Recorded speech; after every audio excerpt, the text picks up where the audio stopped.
మీ ఇంట్లో మొదటి కోటీశ్వరుడు మీరే అవ్వాలనుకుంటున్నారా? ఈ ఫైనాన్షియల్ వెబినార్ లో ఇప్పుడే జాయిన్ అవ్వండి.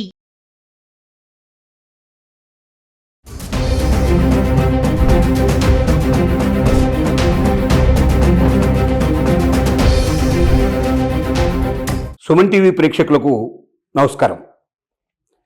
నేను ఎనలిస్టు మందడి కృష్ణారెడ్డిని మాట్లాడుతున్నాను.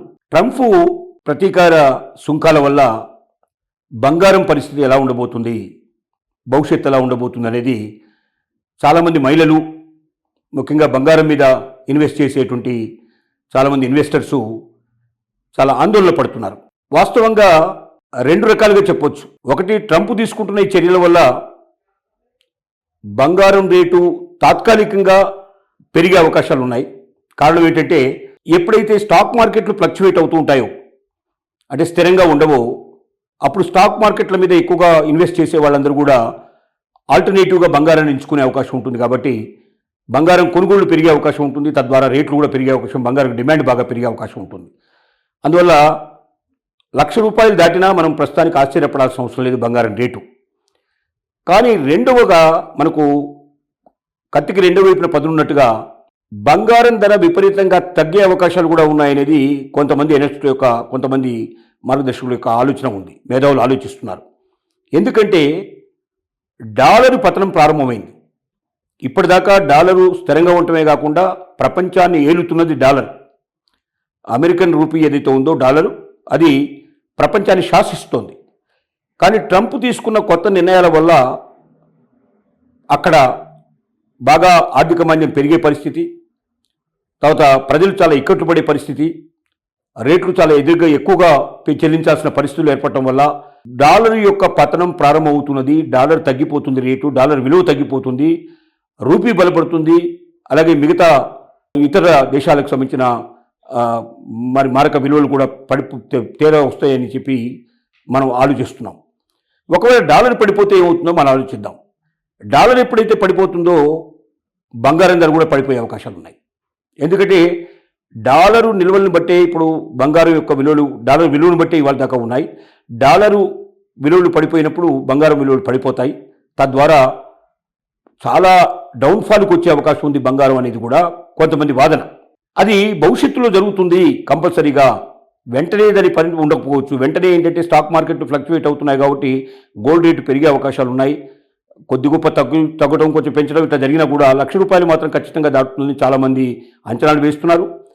ఈ ₹1,00,000 దాటిన తర్వాత మాత్రం డ్రాస్టిక్గా వెనక్కి వచ్చే అవకాశాలు ఉన్నాయి. ఒక్కసారి డాలర్ పతనం ప్రారంభం ఎంత డ్రాస్టిక్గా ఉంటుందో బంగారం పతనం కూడా అంతే ఉంటుందనేది కూడా నిపుణులు చెప్తున్నటువంటి విషయం. కానీ మనం ఆలోచించాల్సింది ఏంటంటే, బంగారం పడిపోయినా లేకపోతే పెరిగినా చాలా పెద్ద మొత్తంలో ఉండదు. కొద్ది మొత్తాల్లోనే పెరుగుతూ ఉంటుంది, కొద్ది మొత్తంలో తగ్గుతూ ఉంటుంది, కొంతకాలం తగ్గుతుంది, కొంతకాలం పెరుగుతుంది. కానీ గోల్డ్లో ఎవరైనా ఇన్వెస్ట్ చేయాలనుకునే వాళ్ళు చేయాల్సిన పని ఏంటంటే, ఈటీఎఫ్లలో ఎక్కువగా పెట్టాల్సి ఉంటుంది. అంటే గోల్డ్ బాండ్ లాంటివి ఏవైతే ఉన్నాయో దాంట్లో మనం ఇన్వెస్ట్ చేసినట్టయితే, మామూలు గోల్డ్ కొనుక్కొని దాంట్లో ఏమైనా స్టోన్స్ గిట్లా అట్లాంటివి ఉన్నట్టయితే, లేదా బంగారపు ఆభరణాలు చేయించినట్టయితే అయ్యే పని ఏంటంటే, అది దానికి అవన్నీ తీసేసి లెక్క కడతారు. రెండోది, దానికి మరి తప్పనిసరిగా తరుగు అనేది ఉంటుంది. తర్వాత పని చేసినందుకు కానీ దానికి కొంత అమౌంట్ని ఎక్స్ట్రా అడగడానికి అవకాశం ఉంటుంది. తద్వారా రేపు అమ్మేటప్పుడు ఇవన్నీ కూడా మనం మైనస్ చేసినప్పుడు చాలా తక్కువ రేటు వచ్చే అవకాశం మనకు ఉంటుంది. అదే ఈటీఎఫ్లో మనం ఇన్వెస్ట్ చేసినట్టయితే, గోల్డ్ బాండ్స్లో మనం ఇన్వెస్ట్ చేసినట్టయితే, మనకు ఆ ఈటీఎఫ్ ఖాతాలోకి మనం ఇన్వెస్ట్ చేస్తే మనకు ఏమవుతుందంటే, ఆ రకమైన అవాంతరాలు ఉండవు, ఏ రకమైన సమస్యలు ఉండవు. ఎంత డబ్బు అయితే మనం పెట్టామో గోల్డ్ మీద, మనం ఏ రోజైతే విత్డ్రా చేసుకోదలుచుకున్నామో ఆ రోజు ఏ రేటు ఉంటే ఆ రేటు ప్రకారంగా క్షణాల్లో మన అకౌంట్లోకి, మనకు డిమాట్ అకౌంట్ ఉన్నట్టయితే క్షణాల్లో మన అకౌంట్లోకి వచ్చేస్తుంది. తద్వారా మనం చాలా నష్టాన్ని మనం రికవర్ చేసుకునే పరిస్థితి ఉంటుంది. అంటే గోల్డ్లోనే పెట్టుబడి పెట్టాలి అనుకునేటువంటి వాళ్ళు బంగారాన్ని నేరుగా కొనడం కన్నా బాండ్ల రూపంలో పెట్టుబడి పెట్టుకోవడం అనేది సజెషనీయం. అది ఎవరికైనా సూచనీయమైంది. ఎవరైనా అది పాటిస్తే మంచిది. వాళ్ళు గోల్డ్ లోపల సురక్షితంగా ఉంటారని చెప్పడానికి అవకాశం ఉంటుంది.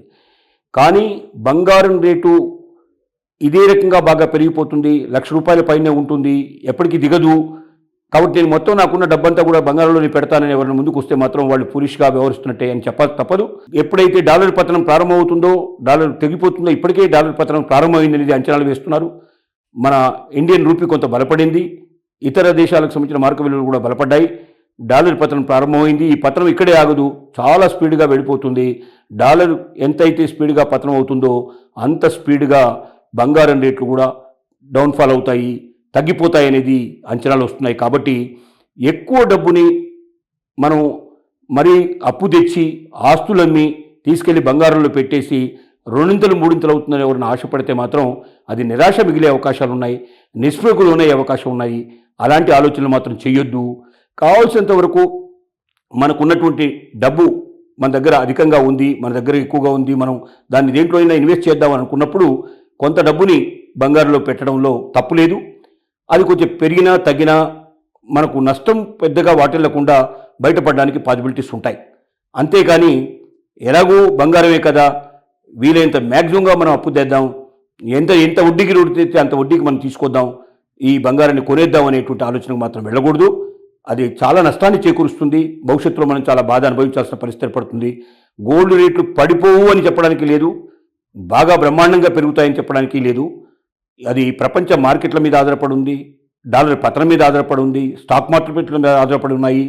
ఇలాగ అనేక రకాలైన అంశాల మీద ఆధారపడింది గోల్డ్ రేటు. కాబట్టి గోల్డ్ విషయంలో జాగరూకత వహించాలని, 1కి 10 మార్లు ఆలోచించి పెట్టుబడి పెట్టాలని, ఆర్థిక మాంద్యంలో మనం చిక్కుకునే పరిస్థితి రాకూడదని, మనిషి పతనానికి దారి తీయకూడదని మనం ఆలోచిద్దాం, ఆశిద్దాం, అటువైపు మనం ప్రయాణం చేద్దాం.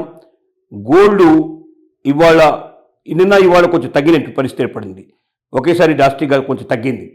అంటే మరి ఒకవైపున ప్రపంచం లోపల మరి ట్రంప్ యొక్క సుంకాలు ఒకవైపు దెబ్బతీస్తుంటే మరొక వైపున ఎందుకు తగ్గుతుంది అనుకున్నప్పుడు దానికి కారణం డాలర్ యొక్క పతనంనే దానికి ముఖ్యమైన కారణం అని మనం అర్థం చేసుకోవాలి.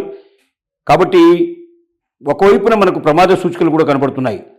ఒకవేళ ఇదే పరిస్థితి కొనసాగితే బంగారం నిల్వలు పడిపోయే అవకాశాలు, బంగారం యొక్క రేటు పడిపోయే అవకాశాలు, బంగారం పతనావస్థకు చేరే అవకాశాలు కూడా కనపడుతున్నాయి. కాబట్టి బంగారంలో ఇన్వెస్ట్ చేసే వాళ్ళు 1కి 10 సార్లు ఆలోచించాలి. ముఖ్యంగా మహిళలు దీని గురించి చాలా జాగ్రత్తగా ఉండాలి. ఎక్కువ ఆశకు వెళ్ళి డబ్బంతా తీసుకెళ్లి బంగారంలో పెట్టి ఇబ్బందుల పాలు కూడదనేది మరొకసారి మీ అందరికీ సూచనిస్తున్నాను.